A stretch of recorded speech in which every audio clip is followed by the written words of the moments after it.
E o RN no Ar de hoje recebe para uma entrevista ao vivo a gerente da Unidade de Acesso à Indústria do SEBRAE, a Lorena Roosevelt. Bom dia, Lorena. Bom dia, Tiago. Bom dia a todos. Obrigada pela oportunidade. Lorena, agora no final de setembro nós tivemos um leilão para negociação dos poços maduros da Petrobras, que ficam localizados na região do Alto Oeste aqui do nosso estado. Havia sido apontado por empresários até como uma forma de reaquecer o segmento aqui no Rio Grande do Norte. Desse leilão, o resultado foi positivo para a gente? Foi o esperado? Ficou abaixo? Bom, para fazer análise do leilão tem que levar em consideração muitas variáveis. Primeiro que o petróleo é uma commodity, então assim, o que interfere em um leilão são questões muitas vezes até internacionais. Primeiramente é importante pontuar que só o fato de ter leilão já é muito importante, porque gera uma expectativa positiva em todos os investidores e em toda a cadeia do petróleo. E a ANP já sinalizou que até 2019 nós teremos pelo menos aí 9 licitações, 9 leilões aí a longo prazo. O importante é a gente discutir também que condições são importantes para que esse leilão seja atrativo ao mercado. Isso é um fato importante de ser discutido. O leilão em si, ele é importante, mas ele não basta. É importante que outras ações como infraestrutura, logística, crédito, qual tipo de contrato que é feito, como é que esses contratos podem ser desburocratizados, os tempos nas licenças ambientais para que sejam concedidas, todas essas variáveis são importantes para que o leilão seja atrativo para investidores. Quando eu falei aqui no início da entrevista acerca do interesse de empresários locais nesse leilão, não é que nós estivéssemos tentando investir na produção de petróleo nesses poços maduros, mas era uma expectativa dessa cadeia produtiva que abarca a questão do petróleo. A gente viu na década de 80, também na década de 90, cidades inteiras como Ipanema, ali Mossoró mesmo, o desenvolvimento que foi por fazerem parte da cadeia produtiva do petróleo. E agora, pós-leilão, essa cadeia produtiva, esses empresários locais, eles podem se encher de esperança ou o resultado ainda não foi o que esperávamos? Perfeitamente. Vale salientar, e nós temos 16 municípios no estado, ali onde Mossoró ela faz essa interseção, mas na verdade são 16 municípios que têm royalties e que têm a exploração do petróleo. Então, obviamente que o petróleo ele abre um leque de oportunidades de cadeia produtiva que vai desde aquele empresário que trabalha nos processos de sondagem ou de licenciamento ambiental ou de venda de equipamentos, de componentes para o setor do petróleo, vai também desde a senhora que trabalha com uniformes ou com alimentação. Então é um leque, é uma cadeia produtiva muito extensa, envolvida na exploração do petróleo. Então, óbvio que gera uma expectativa muito grande nos empresários.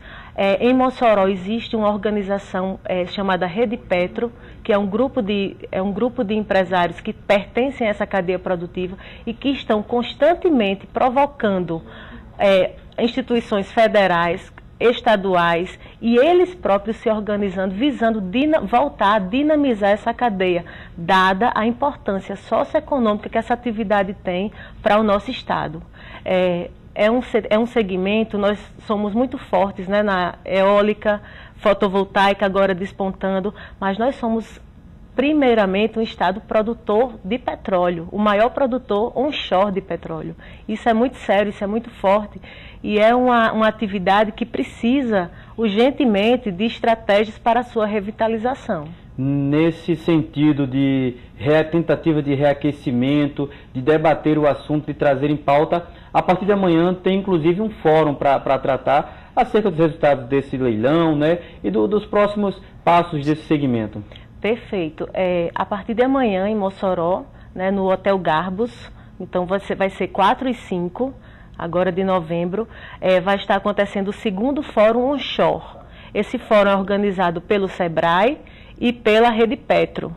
E ele traz vários debates, várias discussões, desde discussões com os prefeitos dos municípios que recebem royalties, até o meio empresarial, as instituições como a Agência Nacional do Petróleo, a ANP, o Ministério de Minas e Energia, Governo do Estado, Petrobras, sindicatos do petróleo, Associação de Produtores Independentes. Então, é uma gama de instituições que estarão reunidas em Mossoró, juntamente a todos os empresários e pessoas interessadas no assunto, que não são apenas aqueles que exploram diretamente o petróleo, mas, como já foi falado, aqueles que pertencem a essa cadeia e que têm interesse real de que essa atividade seja revitalizada.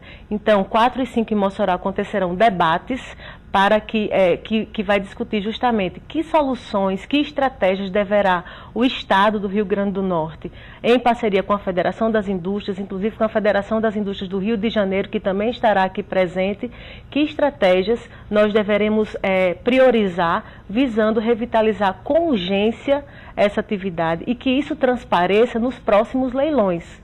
Lorena, no caso do poder público, ele recebe ou não recebe royalties de acordo com a produção. Isso. Não há muita flexibilidade. Mas no caso do empresário, não.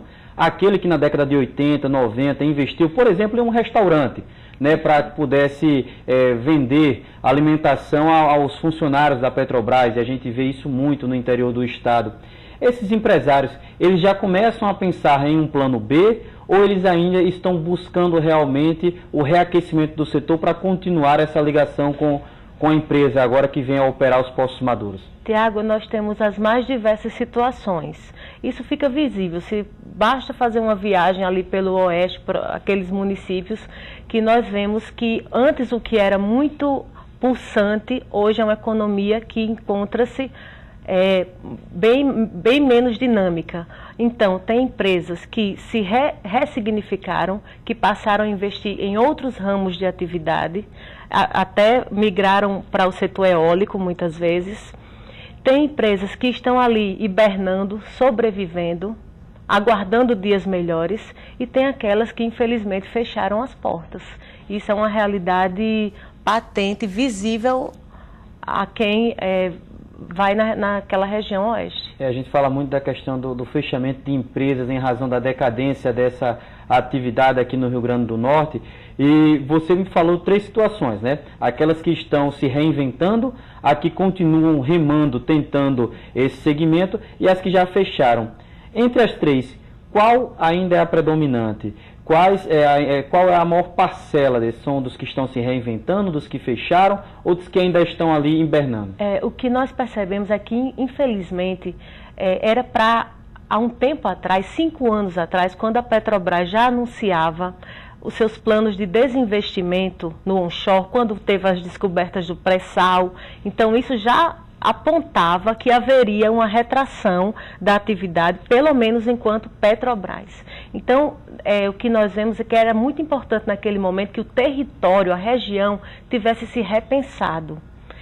Então, se nós temos uma capacidade instalada, infraestrutura, pessoas qualificadas, centros de pesquisa, então quais outras indústrias poderiam ter sido interessantes que tivessem sido atraídas para a região, tendo em vista essa infraestrutura já instalada? Então, assim, de certa forma, perdemos o bonde da história, mas isso não significa que possamos, a partir de agora, pensando enquanto operadoras independentes, agora que está havendo esse movimento de liberação desses campos, para que operadoras independentes possam explorar, então há uma perspectiva de que essa cadeia venha a ganhar vida novamente, mas de outras maneiras, né? Tendo em vista que a operadora independente pequena, ela contrata de uma forma diferente, ela tem custos operacionais menores, ela contrata menos, na verdade, do que uma grande operadora como a Petrobras, que era predominante, né, no passado. Quer dizer que, ainda que esses postos sejam negociados, ainda que empresas venham aqui para investir no Rio Grande do Norte, a contratação, o aquecimento da economia não vai ser aquele que a gente viu no passado, né, professora? Eu não sei se a gente pode dizer que o aquecimento é diferente, vai ser com a mesma intensidade, mas certamente será diferente. Talvez iremos caminhar para uma economia mais de serviços, Nós iremos discutir, inclusive, no Fórum Onshore, a indústria 4.0, a internet das coisas, a automação industrial.